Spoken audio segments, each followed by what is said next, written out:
देखिए, हमें मानव जीवन, ये मनुष्य योनि ऐसे ही प्राप्त नहीं हुई। 84 लाख योनियों को पार करते करते करते करते हम इस मनुष्य योनि में पहुंचे हैं।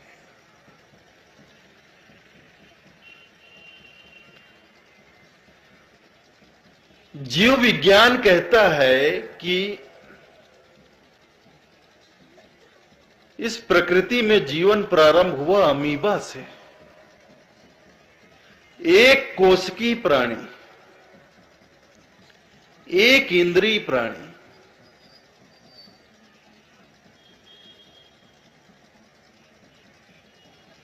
फिर विकास का क्रम चला, विकास की प्रक्रिया चली,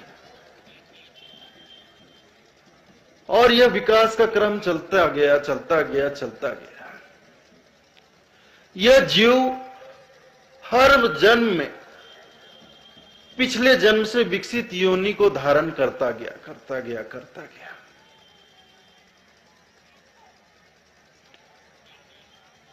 हमने हर जन्म में अपना विकास किया, हर जन्म में अब पिछले जन्म से विकसित योनि को धारण किया, और इस विकास की प्रक्रिया को चलाते चलाते चलाते चलाते आज हम मनुष्य योनि तक पहुंच गए।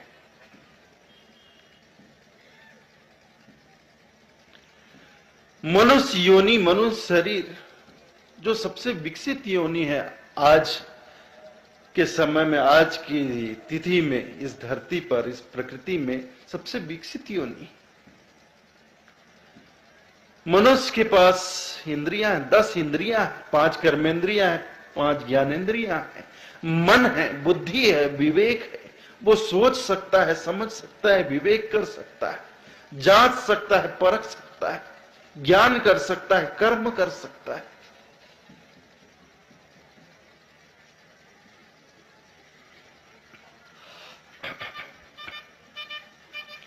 तो शरीर से तो हम जरूर मनुष्य हो गए, लेकिन हमारी प्रवृत्ति आज भी वही पशुओं की बनी हुई।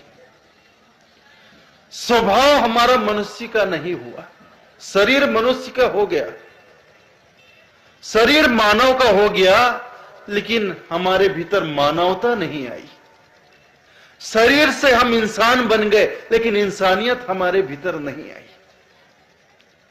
स्वभाव से आज भी हम पशु हैं। अब पिछले जन्मों में हम अनेक तरह के पशु रहे, अनेक तरह के हिंसक पशुओं की योनियों को धारण किया। कभी कुत्ता रहे होंगे, कभी बिल्ली, कभी सियार, कभी लकड़बग्घा, कभी कोई भेड़िया, कभी शेर, भालू, चीता। ये सब हिंसक प्रवृत्ति के जानवर,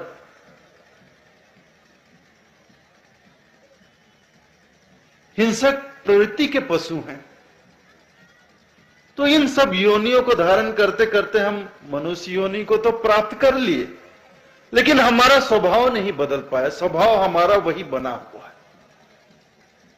वही हिंसक स्वभाव। क्रोध हिंसक स्वभाव है, क्रोध हिंसा पैदा करता है, क्रोध से हिंसा होती है। एक क्षण के क्रोध में पता नहीं क्या से क्या हो जाता, कितनी तबाही मच जाती है। एक क्षण के क्रोध में देखो आप, द्वितीय विश्व युद्ध के समय में एक क्षण का अविवेक जिसे कहा जाए, कि क्रोध में इतना पागल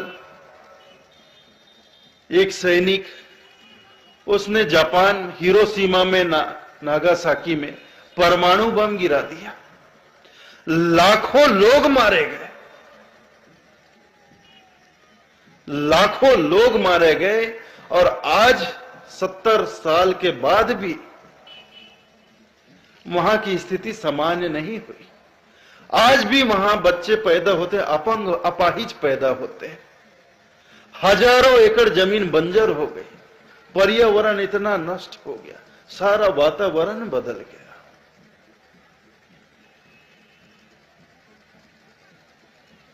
हिटलर का नाम आपने सुना होगा, क्रोध, उसके जीवन में क्रोध था, इतना क्रोध था, क्षमा नाम की चीज कोई उसके पास थी नहीं, क्षमा करना जानता ही नहीं था। अपने कैदियों को इतना प्रताड़ित करता था, इतना प्रताड़ित करता था कि हम कल्पना नहीं कर सकते, हम बता नहीं सकते कि कैसा बर्ताव उनके साथ करता था। कहते हैं कि पता नहीं कितने लाखों, 5-7 लाख लोगों को उसने कत्ल किया।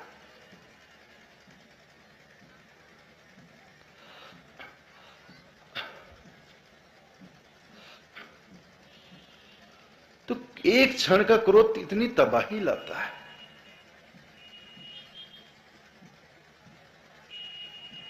तो मनुष्य इतनी विकसित योनि को धारण करके हम, और ये भी देखिए कितने आश्चर्य की बात है, जब हम पशु योनि में थे, जब मनुष्य योनि में नहीं आए थे, जब हमारे पास ना बुद्धि थी ना विवेक था, तब हम विकासशील रहे। हर जन्म में हमने अपना विकास किया। जब बुद्धि नहीं थी हमारे पास, विवेक नहीं था हमारे पास, सोचने समझने की शक्ति नहीं थी हमारे पास, तब भी हमने हर जन्म में अपना विकास किया। और मनुष्य योनि में आने के बाद हम पतनशील हो गए, निरंतर नीचे गिरते जा रहे, पतित होते जा रहे। इतने जन्मों तक जैसे हमने अपना क्रमिक विकास किया, क्रमशः विकास करते करते इंसान बने।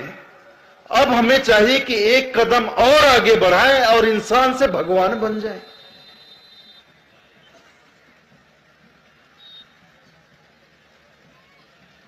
जब मनुष्य योनि तक का हमने अपना विकास कर लिया, इंसान बन गए, तो आगे हम भगवान क्यों नहीं बनते?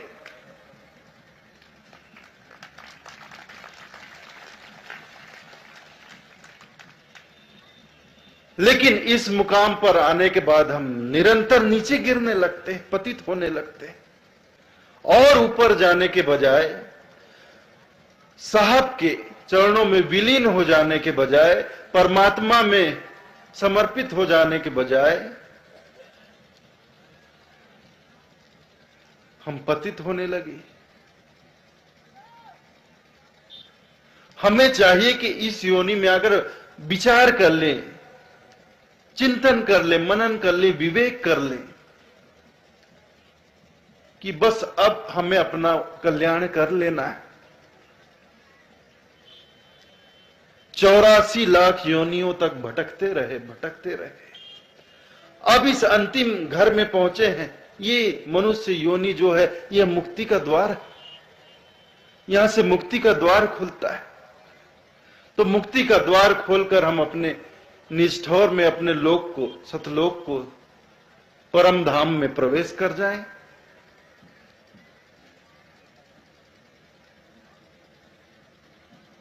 और ये अवसर भी बार बार नहीं मिलता है। ये अवसर भी बार बार नहीं मिलता। यह जो मनुष्य योनि है, इस मनुष्य जन्म में ही हमारा कल्याण संभव है, किसी और जन्म में संभव नहीं। यह एकमात्र अवसर है हमारे पास कि इस मनुष्य जन्म के महत्व को हम समझें, इसका सार्थक उपयोग करें और अपने जीवन को सफल बनाएं। अगर यह अवसर हमने गंवा दिया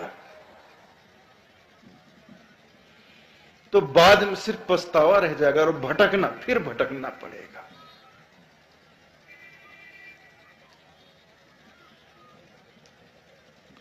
चौरासी घर मरम के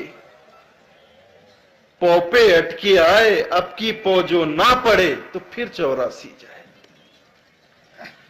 देखिए, उदाहरण देने में साहब का जवाब नहीं। सदगुरु कबीर साहब ऐसा ऐसा उदाहरण, दृष्टांत प्रस्तुत करते हैं। अब सदगुरु तो परम ज्ञानी।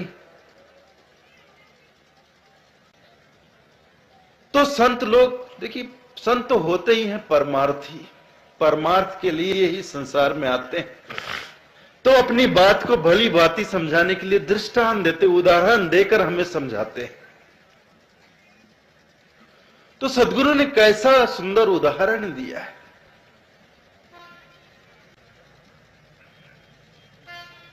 एक पद गाया जाता है, चल सखी चौपड़ खेलिए तन मन बाजी लाए।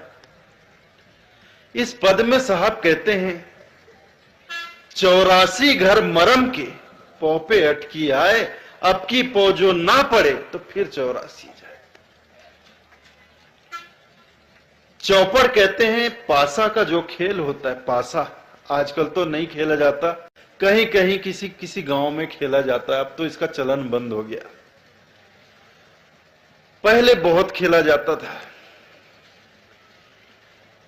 अब तो लोग ताश खेलते हैं, पहले पासा खेला जाता था। तो पासा का ज्ञान सबको होता है। तो जो हमारे अनुभव की बात है, जो हमारे स्तर की बातें, तो हमारे स्तर के उदाहरण में ढालकर अपने ज्ञान को, अपने संदेश को कैसे साहब हमें लखा रहे हैं, समझा रहे हैं। चल सखी चौपड़ खेलिए तन मन बाजी लायो। पासा के खेल में, चौपड़ के खेल में पूरे 84 घर होते हैं, आप गिन लेना। और हमारी जो गोटियां होती हैं उन 84 घरों पे चलती है। और जो मूल बीच में, मध्य में जो हम मूल ठिकाना होता है, उस घर में गोटियां पहुंच जाती हैं तो वह शांत हो जाती है, उसका भटकना, उसका दौड़ना सब बंद हो जाता है। और फिर उसे कहीं किसी जगह पे मार खाने का डर भी नहीं रहता। और घर में जब वो गोटियां दौड़ती रहती हैं तो दूसरे से मार खाने का भी डर बना रहता है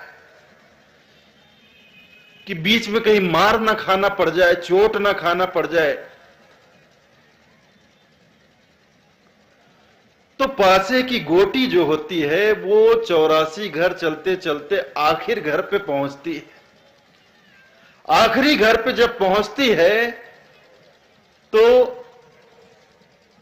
एक की जरूरत होती है, जिसे पासा की भाषा में, ये चौपड़िया की भाषा में पग्गा कहा जाता है, पगुरा, 1 नंबर। तो साहब कहते हैं 84 घर मरम के पौपे अटकी आए, पौपे अटकी आए, आखिरी घर पे आके गोटी अटकी हुई है।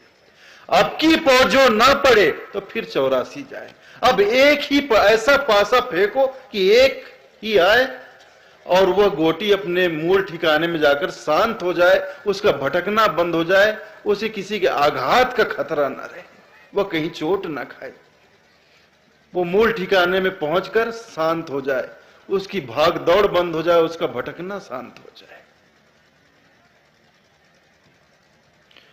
तो जो बहुत विवेक से, बहुत समझदारी से, बहुत धैर्य से, बहुत ध्यान से पासा फेंकते हैं तो उनका तो पगुरा आ जाता है और उनकी गोटी शांत हो जाती है।